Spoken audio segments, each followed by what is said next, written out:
Hello and welcome to the 3 Stoic quotes of the week with me, Sam, the Stoic teacher. If it's your first time here, I'm a philosophy and theology graduate from the University of Cambridge, and I now have the pleasure of teaching philosophy and religious studies in South London. Now, just in case you're wondering why I'm doing lunges and push-ups right now, I'll explain that.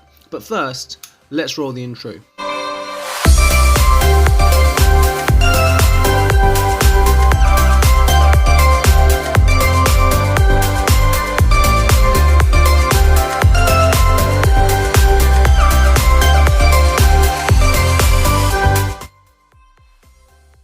Firstly and most importantly, I would like to say a massive thank you to the 1,500, I think it's now 1,600 followers that have joined us on Facebook over the last 2.5 weeks. I'm extremely grateful for your support. Thank you for joining us. I'll continue to provide ancient wisdom for modern times.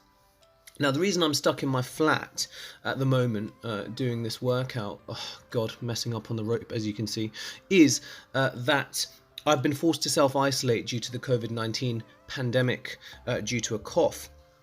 Now, I think it's safe to say it's been fairly tough, actually. But one thing that's helped me get through it is Seneca. And that leads us to this week's first quote. Seneca says, "Nothing, to my way of thinking, is a better proof of a well-ordered mind than a man's ability to stop where he is and pass some time in his own company." You can find this quote in Letter 2. When I reflected on this quote, I thought, is it the case that I spend time in my own company? And I found often, when I am by myself, I'm usually scrolling through my phone. And so I thought this week of self-isolation, rather than viewing it as a time where I'm forced to stay inside, I'll view it as a time to do all those things that I wanted to do and I've been putting off, or just things that benefit me. So here are some of the things I've been doing. Firstly, you can see the workout I'm doing right now. This is part of the Swole Samurai program. What's great about it is all the workouts you can do them at home. This is one of the programs that helped me lose 100 pounds in 6 months between 2017 and 2018. And what's great about it is that it incorporates jump rope and bodyweight exercises.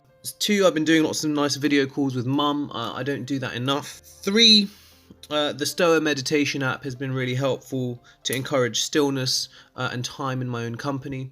You can see me reading there.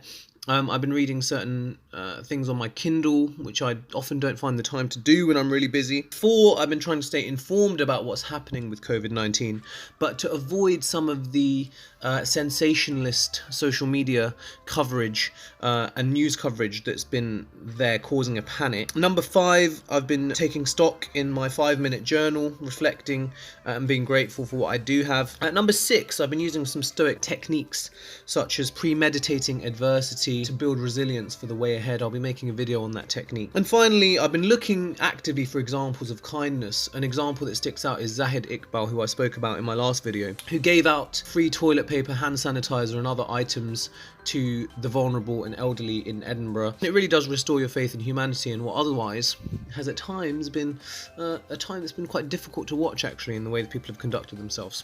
The second quote is from Epictetus, who says, "When you are alone, you should call this condition tranquility and freedom. When you are with many, you shouldn't call it a crowd or trouble or uneasiness, but festival and company, and contentedly accept it." Now, I've spoken about the second half of this quote in relation to the IKEA principle for happiness. In short, the IKEA principle for happiness states that if you're someone that goes to a busy place like an IKEA with the mindset that you expect everything to go your way, i.e. there aren't going to be slow walkers, you're going to be able to get everything you need straight away, then you're naturally going to be unhappy, because things simply don't work out that way. As Epictetus is saying, we should not call this trouble or a crowd or uneasiness. We should simply say the word festival to ourselves, and remember, an IKEA is a busy place, and naturally we should expect some obstacles, and therefore we will be happier. The first half of this quote came to mind during my period of self-isolation.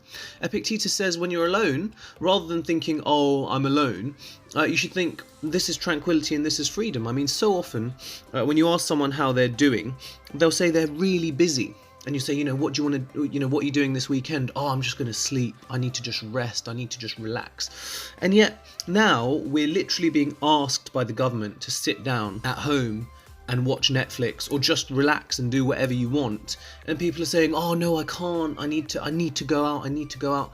Clearly we need to stay home right now, but rather than thinking, oh, I need to stay at home, this is so bad, we should be using this ancient reframing technique from Epictetus and saying, this is tranquility, this is freedom, this is my chance to recharge, and to do some of the things that perhaps we've been putting off. Maybe learn a language, learn the guitar, think about some of the things that I talked about perhaps in the first quote. Epictetus does offer a strategy and a technique that I think will be helpful for many.